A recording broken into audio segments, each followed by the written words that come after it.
규모 수익 체증에 대한 이야기부터 시작을 하겠습니다. 규모 수익 체증은 생산에 투입되는 생산 요소들을 각각 2배씩 늘려주었을 때 생산량이 2배보다 더 많이 늘어난다면 2배 이상은 아니고요. 2배 초과가 더 정확한 표현입니다. 그러니까 정확히 2배 증가하는 경우를 우리가 규모 수익 불변 (constant returns to scale)이라고 얘기를 했었고요. 이제 2배보다 더 많이 늘어나면 그게 바로 규모 수익 체증입니다. 그래서 increasing returns to scale이라고 하고요. 규모 수익 체증과 관련해서 우리가 뭐 항생제라든가 영화, 음악, 뭐 컴퓨터 소프트웨어, 뭐 어플리케이션 이런 것들 다 생각해 볼 수 있는데 우선 이들 제가 말씀드렸던 이그젬플의 공통점은 처음에 이제 첫 번째 유닛, 첫 번째 한 단위를 생산할 때 첫 번째 한 단위를 생산할 때까지의 비용이 사실 어마어마하다는 것입니다. 좀 더 쉽게 얘기하면 처음 개발할 때 엄청난 비용이 들어가는 거고 그 다음에 개발이 된 이후부터는 하나 더 만들 때 드는 추가적인 비용은 거의 제로에 가깝다는 것이죠. 그래서 뭐 항생제 같은 거 우리 뭐 코로나 바이러스 백신도 마찬가지겠죠, 그렇죠?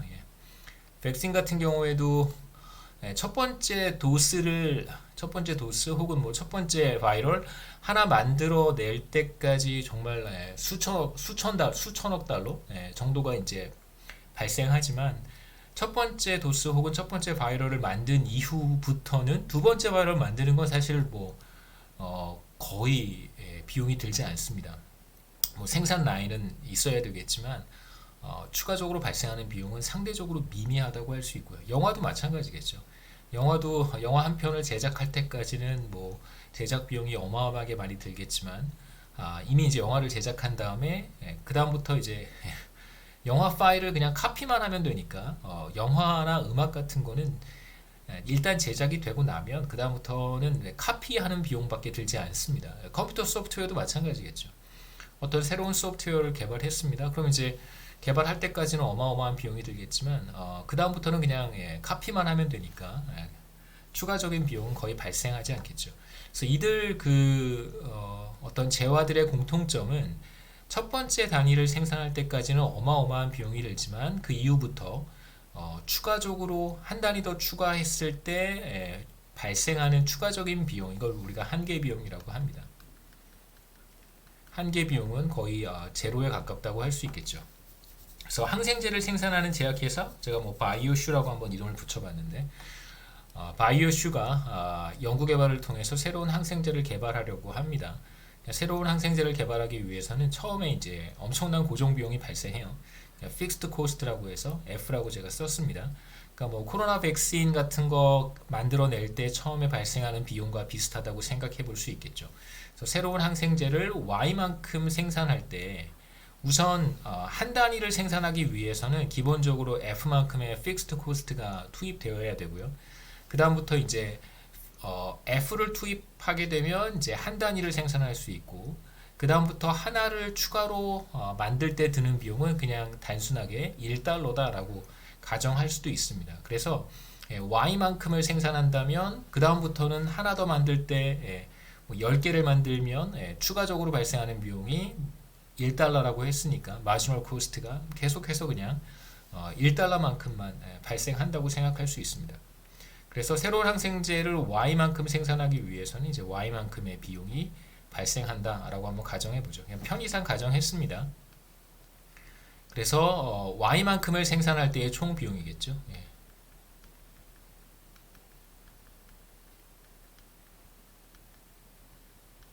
그래서 만약에 한 단위를 생산한다고 한다면 총 비용은 이제 픽스드 코스트 더하기 1달러. 그러니까 뭐 여기서 1을 빼줘도 상관은 없습니다. 그냥 첫 번째 단위를 생산하기까지의 모든 준비 과정에서 발생하는 비용이 이제 픽스드 코스트 F고요. 그 다음부터 이제 한 단위, 두 단위, 세 단위 생산할 때마다 추가적으로 발생하는 비용은 이제 1달러와 같습니다. 이제 평균 비용을 한번 계산해 볼 수 있는데 Y를 생산할 때 생산량이 Y일 때 총 비용은 이제 픽스드 코스트 더하기 베리어블 코스트 가변 비용이고 생산량과 비례한다고 가정을 했습니다. 자, 이거를 이제 생산량 Y로 나누어주면 이게 바로 평균 비용이 되겠죠. 에버리지 코스트예요.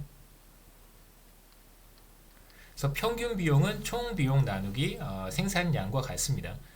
그래서 이걸 계산해 보면 평균 비용은 픽스드 코스트 나누기 생산량 더하기 1달러가 되겠죠. 그래서 여기에서 우리가 확인할 수 있는 것은 평균 비용은 그러니까 픽스드 코스트가 존재하는 경우에 평균 비용은 생산량 Y가 늘어나면 늘어날수록 평균 비용은 하락합니다. 그래서 생산량이 증가할수록 평균 비용은 하락하겠죠. 여기 나머지 내용들은 그냥 궁금한 학생들은 한번 보시면 좋을 것 같고 제가 여기 있는 내용들을 다 얘기는 하지 않겠습니다. 그냥 중요한 우리가 이제 아이디어 모형과 관련해서 이야기를 할 때 개인적으로 생각했을 때 중요하다고 보이는 것들만 좀 간단하게 설명을 하고 이제 모형으로 넘어갈 텐데요. 우선 픽스드 코스트가 존재할 때 생산량 존재한다면 생산량이 늘어날 때 이제 평균 비용은 하락하겠죠. 그래서 충분히 많은 생산량을 그러니까 충분히 많이 생산하지 않는다면 굉장히 높은 평균 비용을 부담해야 될 수도 있어요. 그러니까 우리가 백신을 뭐 모더나라든가 뭐 파이저라든가 뭐 아스트라제네카라든가 이런 기업들이 굉장히 많은 양을 생산해야지만 평균 비용이 떨어질 것이다라고 예상할 수 있겠죠. 그렇죠? 평균 비용이 하락할 거예요. 그러니까 매우 많이 생산해야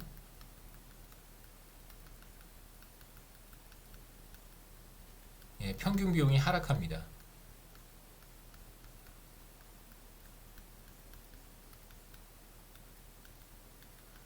이게 어떤 의미가 있냐면 사실 엄청난 연구개발비를 투입을 해서 백신을 생산 개발을 했는데 만일 많이 판매하지 못한다고 하면 그럼 평균 비용이 상당히 높을 거예요. 그림 한번 보시죠. 자, 이쪽입니다. 규모 이거 따로 보실 필요는 없고요. 이쪽 그림만 한번 우리 픽스드 코스트와 관련해서 규모 수익 체증이라고 하는 현상이 어떻게 나타날 수 있는지 한번 생각해 볼 텐데 우선 평균 비용이 하락하는 경우에 한정해서 생각해 보려고 합니다. 만약에 생산량이 그렇게 많지 않다면 생산량이 한 요 정도라고 한다면 그렇다면 평균 비용은 꽤 높을 거예요. 그 평균 비용이라고 하는 게 뭐냐면 만약에 딱 하나만 생산해서 판매를 하면 거의 픽스드 코스트가 평균 비용이 되는 거잖아요. 엄청난 비용을 들여서 생산을 했습니다. 그래서 코로나 바이러스 백신을 만들었는데 딱 한 도스를 판매를 했어요. 그러면 그 평균 비용은 사실 어마어마한 거죠. 생산을 많이 하면 할수록 이 생산량의 그 총 비용이 분산되기 때문에 평균 비용이 하락하는 거예요. 그래서 많이 생산하면 많이 생산할수록 이렇게 처음에 투입한 픽스드 코스트가 이렇게 쫙 뿌려진다고 생각해 볼 수 있겠죠. 많이 생산하면 생산할수록. 근데 적게 생산하면 평균 비용이 당연히 높을 것이고, 그러면 기업 입장에서 이익을 얻기 위해서 혹은 발생한 픽스드 코스트를 회수하기 위해서는 어떤 전략을 펴야 되냐면 굉장히 높은 가격을 차지해야 돼요. 그러니까 어느 정도의 이익을 회수하고 싶다면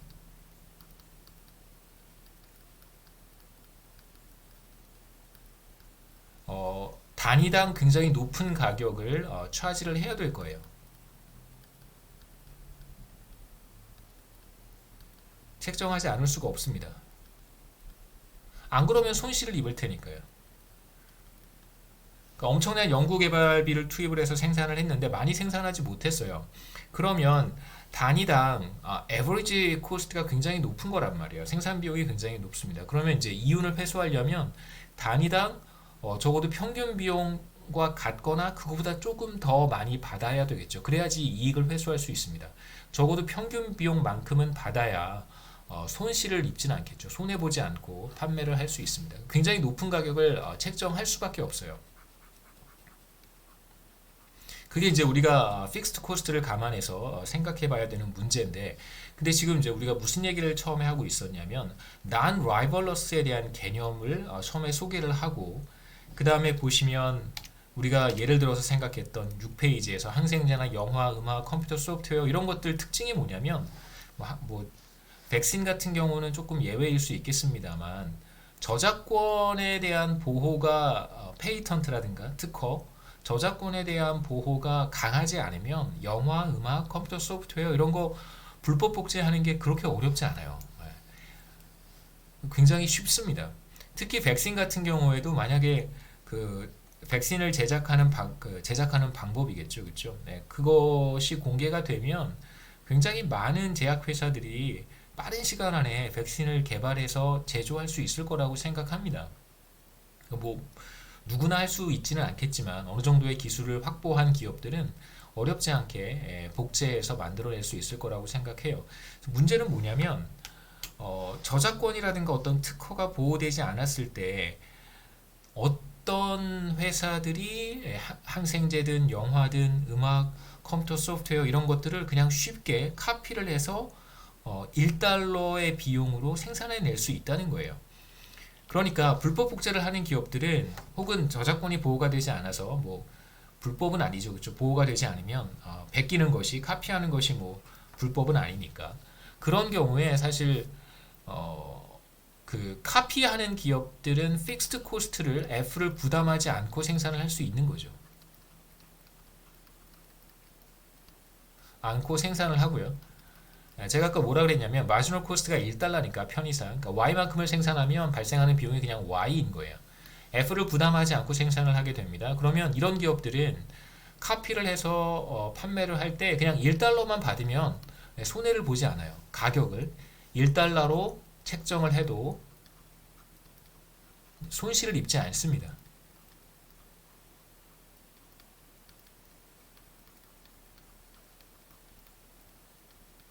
자, 그러면 처음에 픽스드 코스트를 지불하고 생산을 한 기업이 존재하고 그 다음에 저작권이라든가 페이턴트에 대한 보호 장치가 없어서 어느 기업이든 카피를 할 수 있는 상황에서 어떤 기업이 항생제를 카피해서 생산을 했습니다. 그럼 이 기업은 1달러 혹은 1달러보다 조금 더 받고 판매할 인센티브가 있겠죠. 그러면 사람들은 어차피 똑같은 약이니까 여기에서 이제 구매할 수도 있을 거예요. 그러면 다시 원래로 처음으로 돌아가서 엄청난 픽스드 코스트를 지불하고 생산을 시작한 기업은 많이 생산해서 판매하지 못한다면 그렇다면 굉장히 높은 가격을 차지해야 되는데 지금 카피 기업이 나타나서 1달러를 받고 항생제를 판매하고 있단 말이에요. 그럼 이제 이 기업은 망할 수밖에 없습니다. 엄청난 픽스드 코스트를 지불한 상태이기 때문에 높은 가격을 차지할 수는 없겠죠. 왜냐하면 경쟁 기업이 이미 똑같은 항생제를 생산해서 1달러로 판매하고 있기 때문에 그래서 이런 경우에는 이 기업은 시장에서 아웃되겠죠. 시장에서 이제 엑시트할 수밖에 없습니다. 만약에 이러한 상황이 예측된다면 예상이 된다면 애초에 바이오슈라고 하는 기업은 항생제 개발을 위해서 엄청난 픽스드 코스트를 투자하지 않으려고 할 거예요. 그러면 이러한 항생제는 애초에 시장에 출연하지도 않게 됩니다. 그러니까 이러한 상황이 나타날 거라고 누구라도 예상할 수 있다면 애초에 이러한 항생제는 시장에 나타나지도 않는 거죠. 그래서 이런 기업도 존재하지 않고 그 다음에 카피하는 기업도 존재하지 않게 되는 것입니다. 그래서 여기서 이제 뭐 하나만 더 추가로 말씀을 드리면 규모 수익 체증과 관련해서 하나 생각해 볼 수 있는 현상은 말씀드렸듯이 엄청난 픽스드 코스트를 부담한 기업들의 경우에 생산을 늘리면 늘릴수록 생산을 많이 하면 많이 할수록 평균 비용은 하락합니다. 이게 이제 중요한 규모 수익 체증의 특징 가운데 하나라고 생각하시면 되고요.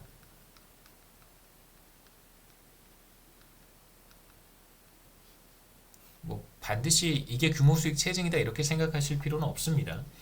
그래서 규모 수익 체증의 현상이 어떤 기업에서 나타날 수 있냐면 엄청난 픽스드 코스트를 투입해서 그 뭐 코로나 바이러스 백신 같은 것을 개발해낸 마더나 혹은 뭐 파이저 이런 기업들에서 규모 수익 체증 같은 현상이 나타날 수 있다 이렇게 생각해 보시면 이해하시는 데 도움이 될 것 같습니다. 모더나라든가 혹은 뭐 파이저라든가 혹은 아스트라제네카라든가 이런 기업들이 지금 이러한 그 엄청난 픽스 코스트를 지불을 하고 생산 활동을 하고 있단 말이에요. 이런 기업들이 규모 수익 체증 현상을 보일 수 있다는 것입니다.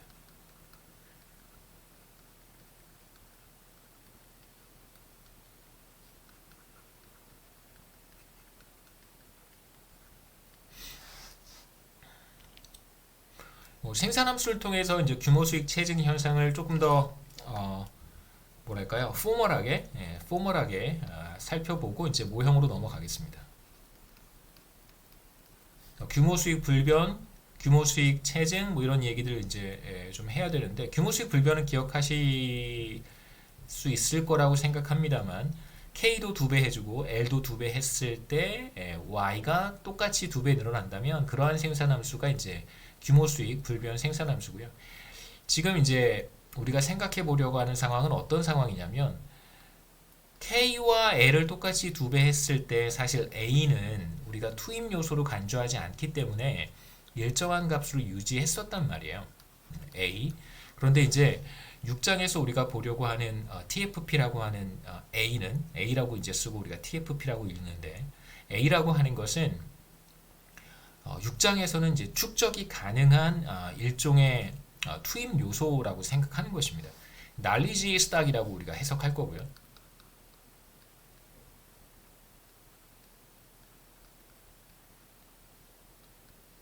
그래서 지금까지 축적된 모든 아이디어들의 집합체다, 이렇게 우리가 이해할 수 있습니다.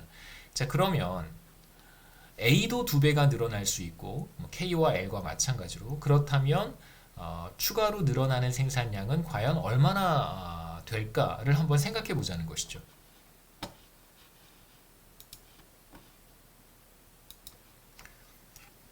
우리가 생산함수를 이렇게 썼고요.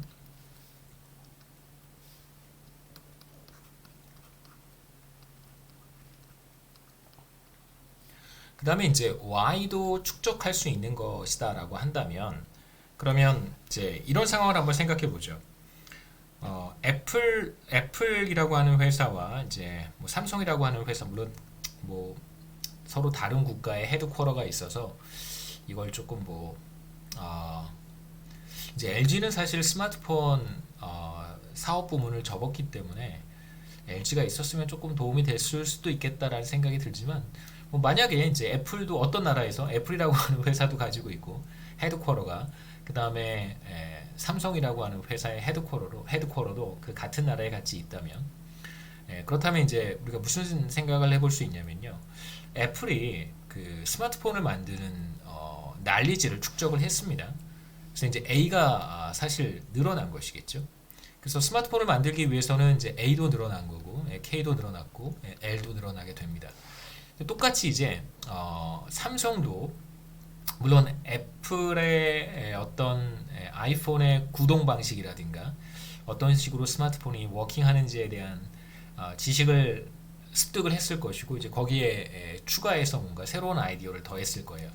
그래서 삼성과 애플이 만약에 같이 공존하고 있다면 스마트폰에 대한 생산을 늘리기 위해서 당연히 K도 늘어날 것이고 L도 늘어날 것이고, 그거에 더해서 이제 아이디어 스탁도 늘어날 것입니다. 만약에 우리가 이런 상황을 생각해 본다면 A는 어떤 주어진 값이 더 이상 주어진 값이라고 볼 수 없고 A도 늘어나고, 당연히 스마트폰을 더 생산하는 과정에서 공장이라든가 플랜트 사이즈도 키워야 될 거예요. 그 다음에 이제 스마트폰 조립이라든가 거기에 들어가는 부품 이런 것들을 함께 생산하기 위해서는 이제 레이버 포스도 늘어나야 할 것입니다. 그래서 이런 경우 우리가 A도 2배가 되고 2배가 되고 K도 2배가 되고 L도 2배가 되는 상황을 한번 생각해 보자는 거죠.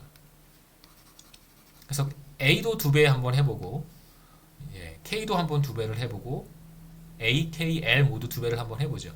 2배가 되기 전에 Y의 값을 Y0라고 제가 썼고, A가 2배로 늘어나기 전에 A0, K0, L0. 그러니까 제가 왜 이런 식으로 쓰냐면, 이제 Y라고 하면 일종의 이건 unknown을 가리키는 거잖아요. 미지수, unknown. 그러니까 일종의 변수란 뜻입니다. 그러니까 어떤 변수라고 우리가 불렀을 때, variable이라고 불렀을 때는 y라고 하는 문자는 어떤 값이든 가질 수 있는 거예요. 물론 이제 우리가 어떤 값을 가질 수 있는지에 대한 영역을 적절하게 이제 정의를 해야 되겠죠. y가 예를 들면 음수는 가질 수 없잖아요.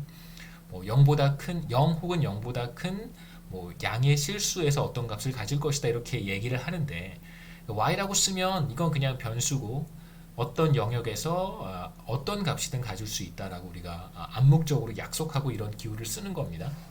제가 여기에 y0를 쓴 거는 이제 y가 y0라고 하는 어떤 스페시픽한 값을 갖는 것이다 라는 거예요. y0는 어떤 value입니다.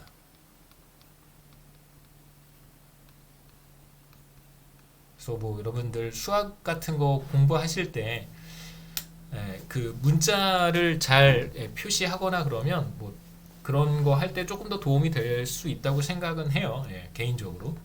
근데 보통은 이제 막 섞어서 하니까 변수라고 했다가 y를 변수라고 했다가 또 이제 y가 또 어떤 값을 가졌다가 뭐 이렇게 왔다 갔다 하니까 어려운 경우도 있지 않을까 이런 생각을 합니다.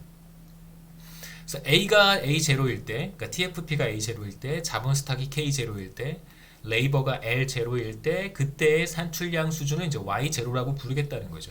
이제 A0를 2배를 해줍니다. 그럼 2배의 A0가 될 것이고, 그 다음에 K0가 2배가 되는 거죠. 2배의 K0, 3분의 1승. 그 다음에 이제 2배의 L0, 3분의 2승. 이 식은 뭘 의미하는 거냐면 A도 2배, K도 2배, L도 2배 했을 때 산출량은 얼마나 될까를 계산하는 것입니다. 2배가 되었을 때 그때의 산출량이겠죠. 이걸 이제 이렇게 한번 계산해 보는 것입니다. 여기 2가 있고요. 곱하기 그 다음에 2의 3분의 1승이 있겠죠. 곱하기 그 다음에 2의 3분의 2승 곱하기 그 다음에 A0 곱하기 K의 3분의 1, K0의 3분의 1승 곱하기 L0의 3분의 2승. 그래서 앞에서 우리가 무슨 얘기를 했었냐면 날리지 스탁이 A0고 자본 스탁이 캐피탈 스탁이 K0고 레이버가 L0면 그때의 산출량 수준은 이제 Y0니까요. 그래서 우리는 이 앞부분만 계산해 보면 될 거예요.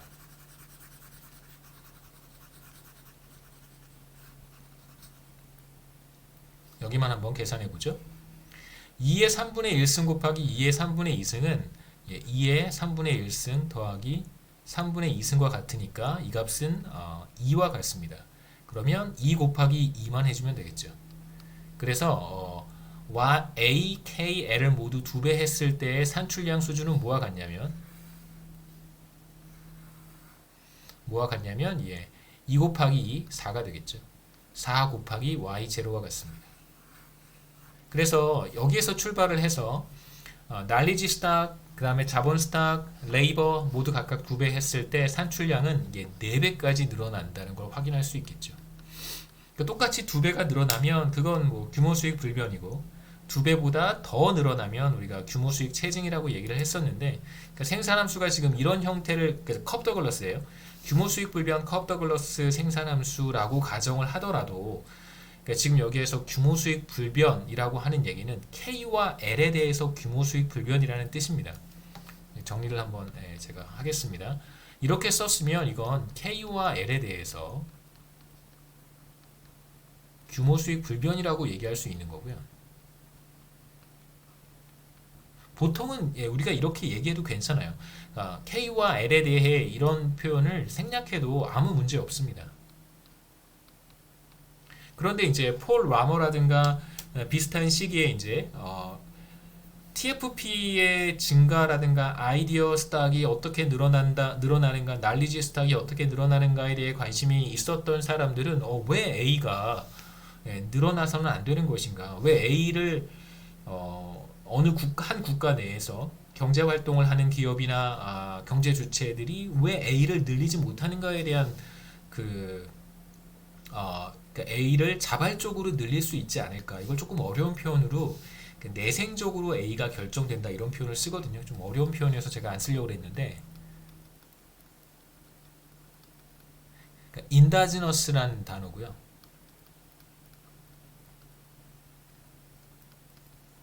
이 사람들의 기본적인 관심은 이런 거였었어요. 내생적으로 결정될 수 있지 않을까? 그렇게 해서 이제 폴 라머가 모형을 만든 것이죠. 자, 그러면 이제 A는 경제 내에서 경제 주체들이 뭔가 이렇게 바꿀 수 있는, 늘려갈 수 있는 자본 스탁, 솔로 성장 모형에서 자본 스탁과 마찬가지로 경제 주체들이 늘려갈 수 있는 어떤 스탁이라고 해석할 수 있다면 그러면 이제 이렇게 쓸 수 있는 것이죠. A와 K와 L에 대해서는 규모 수익 체증인 거예요. 생산함수를 이렇게 쓰면 이건 당연히 규모 수익 불변이라고만 얘기해도 틀리지 않습니다. 보통 경제학자들은 다 그렇게 얘기를 하기 때문에. 근데 이제 이걸 우리가 라모 모형의 컨텍스트에서 이야기할 때는 A와 K와 L에 대해서는 규모 수익 체증이다라고 얘기할 수 있다는 것이죠. 이렇게 써놓고 규모 수익 체증이다라고 얘기하면 틀립니다. 보통은 규모 수익 불변이다라고 얘기를 해야 되고요. 그래서 투입 요소라는 말을 생략하고 얘기하고 싶다면 이건 정확한 표현은 규모 수익 불변인데요. 내생적 성장 이론을 하는 사람들은 A와 K와 L에 대해서 규모 수익 체증이다라고 생산함수를 표현한다는 것이죠. 그래서 지식이 늘어나지 않을 경우에 생산량이 두 배밖에 늘어나지는 않겠지만 이 경우에는 이제 A도 축적할 수 있는 투입 요소라고 간주한다면 당연히 AKL에 대해서 규모 수익 체증이다라고 얘기할 수 있다는 것입니다. 그 다음에 이제 마지막으로 모형 들어가기 전에 이제 완전 경쟁 시장, 독점 시장, 그 다음에 이제 독점권의 부여에 대한 이야기를 간단하게 하고 이제 모형으로 들어갈 텐데요. 항생제 시장이 완전 경쟁적이면서 개발자의 아이디어가 보호받지 못한다면 어떻게 될까? 제가 아까 말씀드렸던 것처럼 누구나 베껴서 그 아이디어를, 제조법을, 레시피 같은 것들을 베껴서 그대로 생산해내면 돼요. 그 다음에 가격은 매우 낮은 수준에서 기업들이 책정할 수 있을 것입니다. 혹은 완전 경쟁 시장이라고 한다면 그러면 시장의 수요 공급 원리에 의해서 가격이 결정될 거예요. 그래서 우리가 쉽게 생각해 볼 수 있는 결론은 한계 비용 수준으로 이 제품의 혹은 그 제약의 항생제의 가격이 떨어질 것이다 라고 예상할 수 있겠죠.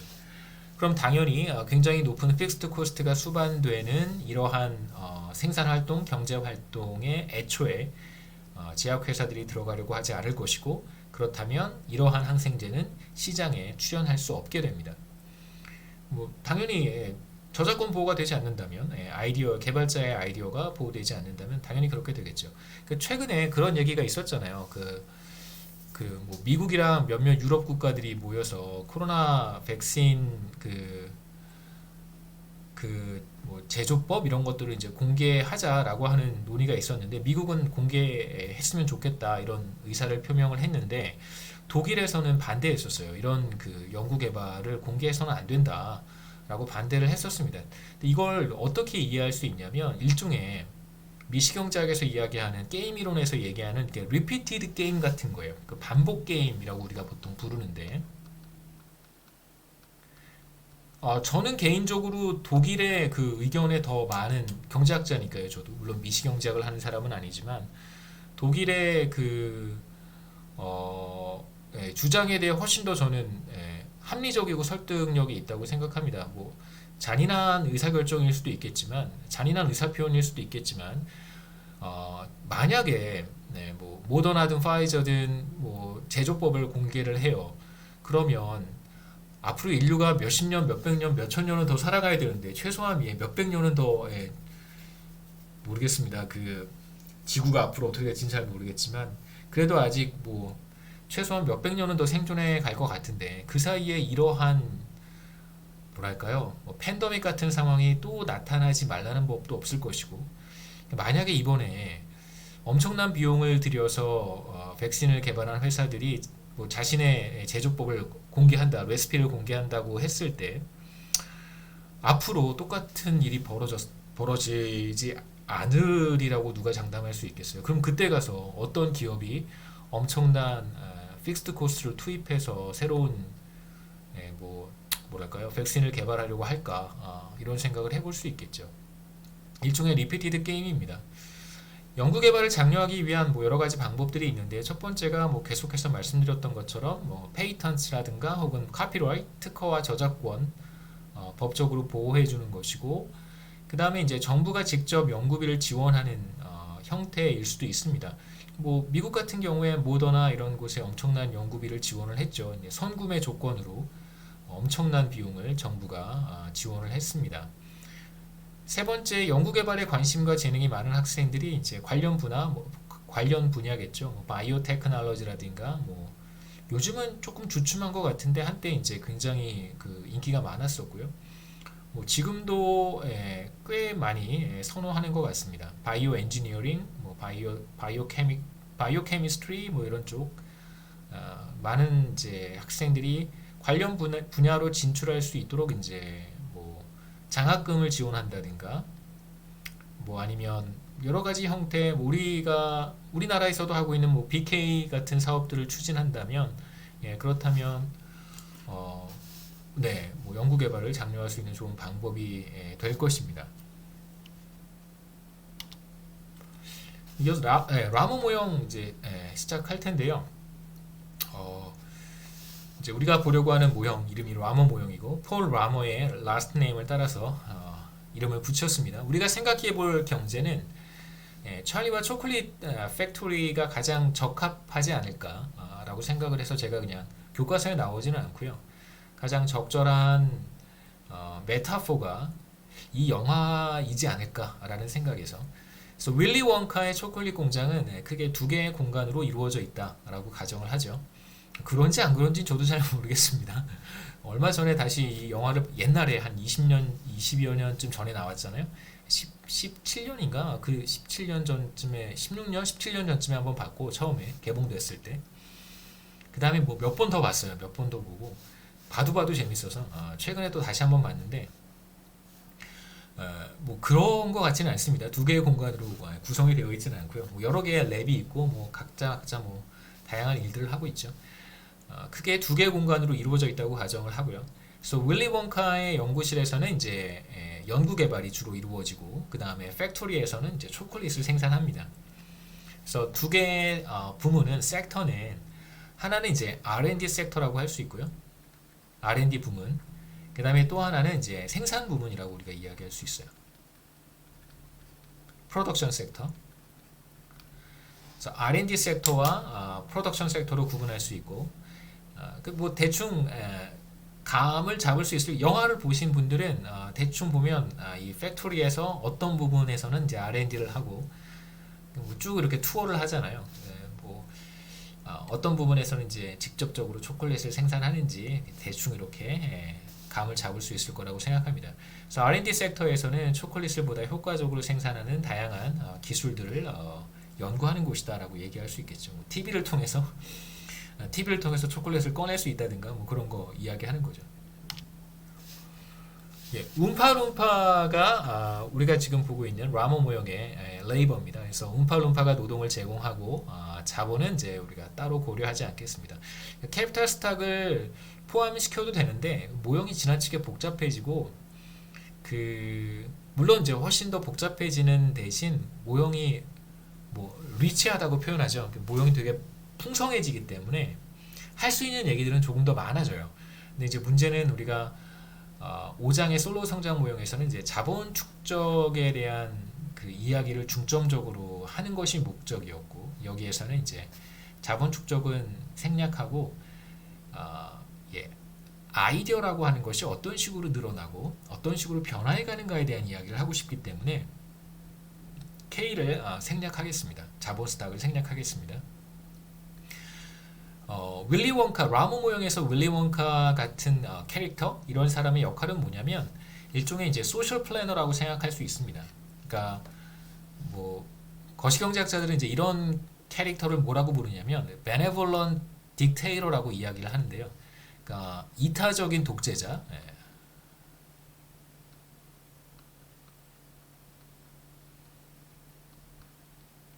혹은 뭐 소셜 플래너라고 이야기하기도 합니다. 그래서 경제 전체의 어떤 웰페어라고 하는 것, 그러니까 모든 사람들의 효용을 가중평균한 이제 개념이 소셜 웰페어라고 하는 건데요. 그러니까 어떻게 누구의 효용을 더 크게 생각하고 누구의 효용을 좀 작게 생각할 것인가에 대한 문제는 우리가 여기서 생각하지 않습니다. 그러니까 아마도 가장 단순한 접근은 모든 사람들의 효용이 동일하다라고 하는 것이 제가 봤을 땐 저는 그쪽이 더 적절한 것 같아요. 그러니까 뭐 어떤 특정 그룹의 사람들에게 더 높은 가중치를 부여한다든가 그 사람들이 더 중요해서 혹은 어떤 그룹의 사람들에게 더 낮은 가중치를 부여할 수 있을까 뭐 이런 거 생각해 보면 모든 사람들을 equally treat하는 것이 가장 적절할 것 같고 모든 사람들의 효용을 합쳐서 이 사람들의 효용을 이제 극대화하는 일종의 이제 공리주의자의 개념을 우리가 생각해 볼 수 있겠죠. 그래서 윌리 원카 같은 캐릭터를 소셜 플래너라고 하고 소셜 플래너는 경제 전체의 어떤 웰페어가 극대화되는 방향으로 의사결정을 하는 사람입니다. 거시경제학에서는 여기에서는 뭐 그렇게까지 우리가 멀리 가지 않을 테니까. 윌리 원카의 역할은 이 움파룸파 가운데 얼마만큼을 R&D 섹터에 투입하고 얼마만큼을 이제 프로덕션 섹터에 투입할 것인지 그 비율을 결정하는 사람이다. 뭐 3대 7로 투입할 거냐, 뭐 아니면 2대 8로 투입할 거냐 이런 걸 이제 결정하는 사람이라는 뜻이죠. 그다음에 이제 문자 몇 개의 이제 그 수식들이 나오고 문자들이 나오는데 AT는 T 시점에 아이디어 스탁이라고 우리가 부를 텐데요. T 시점까지 축적된 아이디어들입니다. KT와 굉장히 비슷하다고 생각하시면 돼요. KT는 T 시점까지 축적된 자본 스탁이고 AT는 T 시점까지 축적된 knowledge 스탁이다 이렇게 생각하시면 돼요. 그래서 이것도 스탁의 개념입니다. 그래서 연구실 혹은 R&D 섹터에서 개발된 놀라운 아이디어들은 이제 계속해서 이제 축적이 되는 것이죠. 그래서 또 다른 아이디어를 만들 때도 이용될 수 있고, 그 다음에 이제 초콜릿을 만드는 데도 이용될 수 있습니다. 가장 중요한 특징인데요. 이게 바로 그 non-rivalrous한 거예요. 그러니까 T 시점에 어떤 아이디어 스탁을 축적을 했습니다. 그러면 그건 동시에 두 섹터에서 다 이용 가능한 거예요.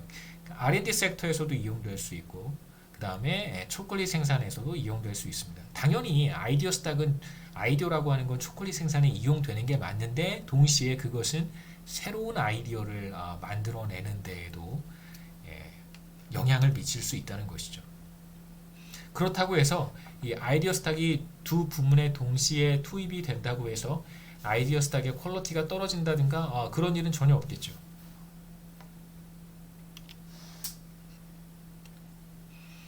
그러니까 뭐 예를 들면 이런 것입니다. 그 뭐 베토벤 혹은 뭐 말러의 교향곡 얘기를 했으니까 베토벤 교향곡 같은 경우에 베토벤 교향곡은 기본적으로 오케스트라가 베토벤 교향곡을 연주함으로써 많은 사람들에게 어떤 음악적인 감동이라든가 모티베이션이라든가 뭐 이런 것들을 제공할 수 있을 거고 그게 이제 초콜릿 생산이라고 생각해 볼 수 있고 그 다음에 또 다른 측면에서는 베토벤 교향곡이 또 다른 음악가들에게 새로운 오케스트라 음악을 쓸 수 있는 작곡할 수 있는 어떤 동기부여도 될 수 있는 거잖아요. 이게 바로 새로운 아이디어를 만들어내는 데에도 기여할 수 있다는 것입니다.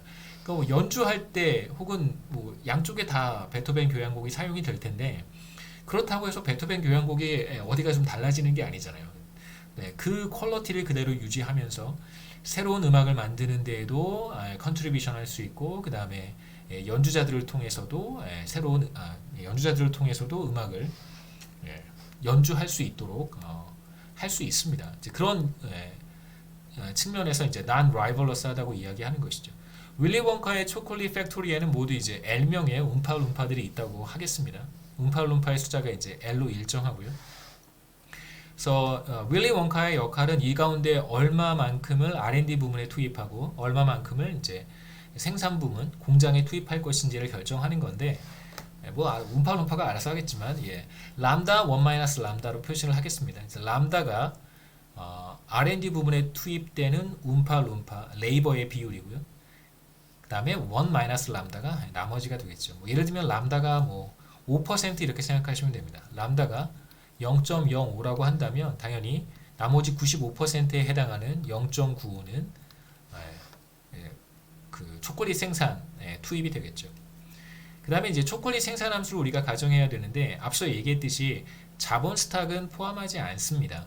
그래서 T 시점에 얼마만큼의 초콜릿이 생산되는가를 이제 우리가 YT로 표현할 거고요. 초콜릿 생산에는 움파룸파가 투입이 되는데 초콜릿 생산에 투입되는 움파룸파의 숫자가 바로 1 람다의 L이라고 했고요. 이게 바로 초콜릿 생산에 투입되는 레이버고 우리가 캐피탈은 고려하지 않습니다. 그래서 가장 단순한 형태의 생산함수를 사용할 텐데 초콜릿 생산은 T 시점까지 축적된 다양한 아이디어들과 그 다음에 초콜릿 생산에 투입되는 노동에 의해서 결정이 됩니다. 레이버와 아이디어가 결합이 되어서 이제 초콜릿이 생산이 된다라고 할 수 있겠죠. 그래서 여기에 아이디어를 집어넣고 움파룸파도 집어넣으면 그러면 이제 여기에 초콜릿이 생산이 되는 것이죠. 이런 생산함수를 가정하는 것입니다. 생산함수의 형태는 보시면 뭐 특별히 우리가 여기에 승수는 고려하지 않았고요.